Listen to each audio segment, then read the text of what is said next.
Hello दोस्तों, स्वागत करते हैं आपके अपने YouTube चैनल मंथन ऑनलाइन क्लासेस में। एक बार फिर हम दोबारा एक नए यूज के साथ उपस्थित हुए हैं जिसका इस्तेमाल करना सीखेंगे एज ऑफ नाउ। इसका मतलब होता है फिलहाल। इसका मतलब होता है फिलहाल, यानी कि कई बार कई तरह के सेंटेंसेस देखे जाते हैं जिसमें इस तरह के वर्ड चुनिंदा चीजों पर आता है, जैसे कि फिलहाल मैं ये कर सकता हूँ, फिलहाल मैं ये कर सकता हूँ। इस तरह की चीजें हमको देखने को मिलती हैं। तो चलिए इसको बनाने का देखेंगे। तो सबसे पहले हम एक इसके बारे में रूल का अध्ययन करेंगे कि रूल क्या होता है। तो रूल आपका वैसे ही नॉर्मल है, सिंपल सा। आपको क्या करना है, सबसे पहले एज ऑफ नाउ का इस्तेमाल करना है, फिर उसके बाद से आपको सेंटेंस लिखना है।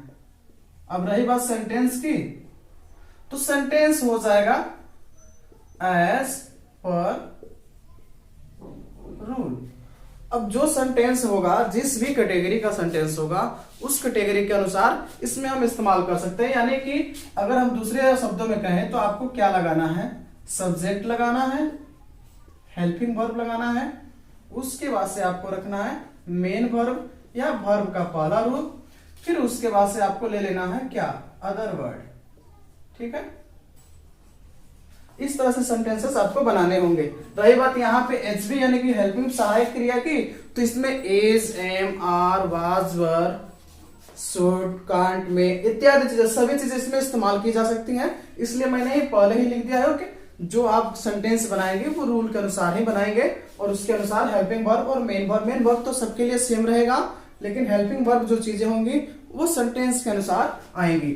चलिए एक एग्जांपल के तौर पे अगर हम देखें, अगर हम एक एग्जांपल ले लेते हैं तो देखिए,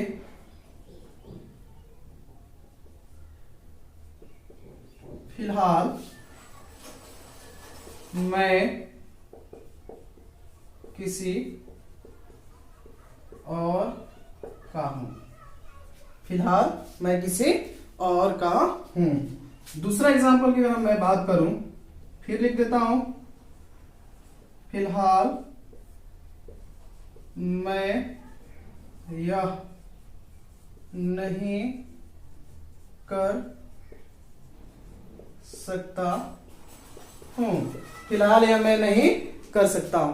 तो इस तरह के सेंटेंसेस से आप लोग इस रूल के अनुसार आप इसमें बना सकते हैं। आइए इसको हम ट्रांसलेट करने का तरीका देखते हैं और कैसे बनाते हैं। मैंने सबसे पहले ही बता दिया कि अगर आप जो रूल लगा रहे हैं, रूल में आपको जो चीजें आपको डालनी है, सबसे पहले डालना है एज ऑफ नाउ। तो हम क्या लगाएंगे, सबसे पहले एज ऑफ नाउ, यानी कि फिलहाल वर्ड के लिए आप इतना चीजें इस्तेमाल करेंगे। और उसके बाद से आप लोगों को नॉर्मल ये सेंटेंस है तो नॉर्मल सेंटेंस के रूल पे यानी किस पर आपको रख देना है। तो क्या हो जाएगा, आई एम समवन एल्स। ठीक है, आई एम समवन एल्स। मतलब इस तरह से सेंटेंसेस को आप ट्रांसलेट कर सकते हैं। दूसरे एग्जांपल की बात करूं तो दूसरे एग्जांपल को भी आप वैसे ही बनाएंगे एज ऑफ नाउ, फिर हो जाएगा आई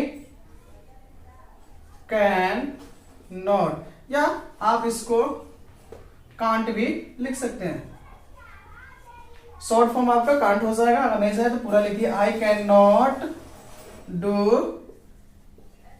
दिस, मैं यह नहीं कर सकता हूं। तो देखा आपने कितना सिंपल है इसको ट्रांसलेट करने का। और भी अगर एग्जांपल की बात करें तो चलिए अगर हम एक और एग्जांपल ले लेते हैं, दूसरा एग्जांपल कोई, तो आपको उसके लिए क्या करना होगा, फिर वो आपको लिए यही सेंटेंस का आपका सेम रूल रहेगा। और एग्जांपल की बात करते हैं तो मैं लिख देता हूं, फिलहाल अब हम लोग कुछ नहीं कर सकते। फिलहाल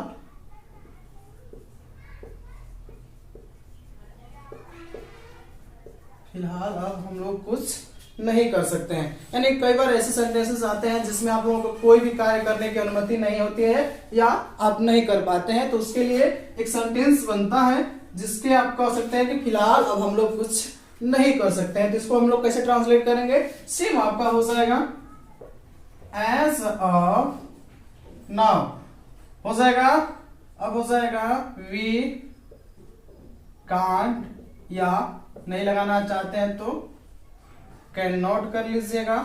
ठीक है, पूर्ण रूप से कैन नॉट लिखिए या कांट लिखिए। We can't do anything, we can't do anything. देखा कितना आसान हुआ एकदम बनाना। तो इस तरह से छोटे छोटे सेंटेंसेस अपने लाइफ में ट्रांसलेट करने के लिए आप सीखेंगे। चलिए आप लोगों के लिए कुछ दो एग्जांपल मैं दे देता हूं जिसको आप ट्रांसलेट कर सकते हैं, और ट्रांसलेट करके इसका आंसर आप हमें कमेंट कर सकते हैं। तो चलिए मैं लिख देता हूं।